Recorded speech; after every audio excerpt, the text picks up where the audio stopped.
안녕하세요. 지수매산 K입니다. 오늘은 저번 영상에 이어서 20살에 읽을 책 파트 2 다뤄보도록 하겠습니다. 자, 두 번째 책은요, 인문학적 상상력이라는 책입니다. 제가 이 책을 왜 뽑았냐면요, 세상이 생각보다 쓰다는 것을 알았으면 해서 이 책을 뽑았습니다. 첫 파트에 이런 소제목이 달려있어요. 이기심이 미덕이다.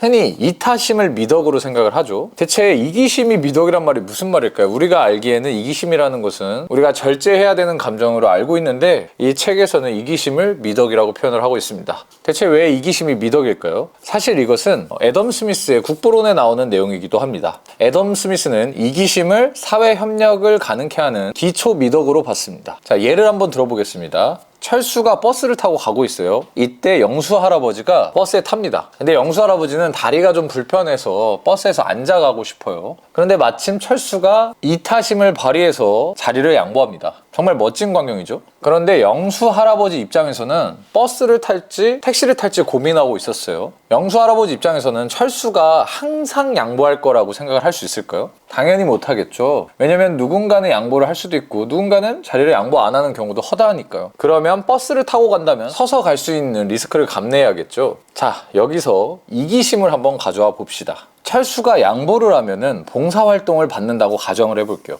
그러면 철수 입장에서 봉사활동 점수라는 이득을 위해서 양보를 하겠죠. 이것을 가능케 하는 것은 이타심이 아니라 이기심입니다. 그런데 영수 할아버지 입장에서는 철수가 이타심을 발휘해서 양보를 하는 것보다 봉사활동 점수를 위해서, 그러니까 이기심을 발휘해서 양보를 하는 게 훨씬 더 예측 가능하죠. 봉사활동 점수를 위해 철수가 양보할 가능성이 매우 높기 때문에 택시 대신에 버스를 타는 게 훨씬 더 쉽게 가능해집니다. 왜냐하면 철수의 이타심은 예측하기가 힘든 반면에 철수의 이기심은 그만큼 예측하기가 훨씬 쉽기 때문입니다. 이타심이라는 것은 정말 멋진 인간의 감정 중 하나입니다. 하지만 차가운 물질 세계 속에서 이런 따뜻함은 굉장히 일어날 확률이 적은 일입니다. 하지만 인간의 이기심은 일어날 확률이 매우 높은 사건이죠. 때문에 예측이 매우 쉬워요. 사회를 원만하게 돌아가게 하려면 이렇게 예측 가능성을 높여야 됩니다. 그래서 애덤 스미스는 인간의 이기심이 사회의 협력을 가능케 하는 미덕이라고 생각을 한 거죠. 여러분들 잘 생각해 보세요. 여러분들이 식당에서 밥을 먹을 때 어떻게 요리사가 위생을 철저히 지킬 거라고 믿으세요? 요리사의 이타심을 믿기보다는 요리사가 위생을 철저히 지켜야만 요리사의 이득이 올라가겠죠? 그만큼 믿고 이 요리를 먹는 사람이 많아질 테니까. 요리사가 열심히 돈을 벌려면 그만큼 위생을 철저히 지켜야 하기 때문에, 그러니까 우리는 요리사의 이타심이 아니라 이기심을 믿고 식당에서 마음 편히 밥을 먹을 수 있는 겁니다. 이 책 인문학적 상상력에는 인간의 본성을 굉장히 차가운 시선에서 보고 있습니다. 이것은 세상을 따뜻하게만 보던 20대의 그런 저에게 필요했던 책이 아닌가 싶어서 20살에 읽었을 걸 하고 후회하는 책 중 하나입니다. 세상이 그렇게 따뜻하지 않고 차갑다, 이게 좀 무서운 가정일까요? 저는 그렇게 생각하지 않습니다. 세상이 근본적으로 차가워야지만 따뜻한 것들이 가치를 가져요. 이 물질 세계가 굉장히 차갑기 때문에 별들이 빛나는 게,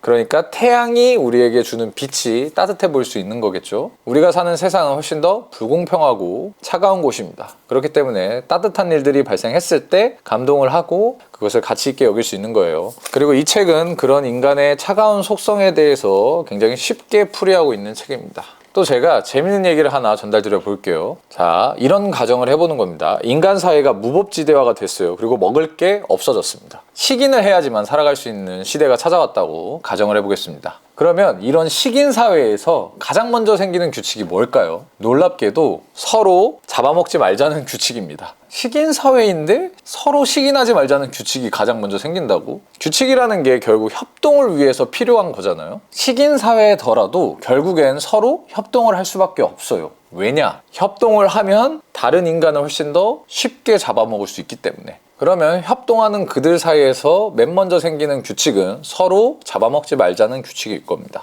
이것은 홉스가 말한 만인에 대한 만인의 투쟁, 그 이야기이기도 합니다. 자유로운 상태에서의 인간은 개판이 나지만 결국 그 개판 속에서 서로 계약을 하고 규칙을 만들고 협력을 해 나간다는 건데요. 서로의 이기심으로 개판이 나는 것보다 장기적으로 봤을 때 규칙을 지키는 게 나에게 더 이득이기 때문에 규칙을 따르는 겁니다. 그것은 이타심이 아니라 이기심이죠. 이기심을 기반으로 협력을 하는 겁니다. 자, 생각을 해봐요. 아까 말씀드린 사회가 10년이 지나고 100년이 지나고 1000년이 지났어요. 이렇게 시간이 오래 지날수록 협력하는 DNA가 퍼질 겁니다. 왜냐하면 협력했을 때 더 잘 먹을 수 있으니까요. 훨씬 더 번식을 잘 할 수 있겠죠. 그렇게 되면 협력하는 DNA가 결국 퍼지게 될 겁니다. 태초의 인간은 굉장히 미개했고 규칙을 지키지 않았습니다. 동물이나 다를 바가 없었어요. 그들은 협력을 하지 않았겠죠. 하지만 협력하는 개체들이 태어나기 시작을 했고 그로 인해 훨씬 더 쉽게 적자 생존했을 겁니다. 결국 아무리 이기적인 개인이더라도 혼자 사는 것보다 같이 살아남았을 때 생존할 확률이 훨씬 높아졌을 겁니다. 그러면 다윈의 진화론에 의해서 이기적인 마음으로 시작했던 그들의 마음이 그들의 DNA를 훨씬 더 번식시킬 수 있었을 겁니다. 잘 생각해보면 아까 이기심이 미덕이라는 것과 좀 비슷한 메커니즘이죠. 결국 이타심이 희생을 담보로 한 선택이라고 하더라도 이 이타심이 그들의 생존 가능성을 높여준다면 이타심 또한 이기심과 그렇게 다르지 않을 겁니다.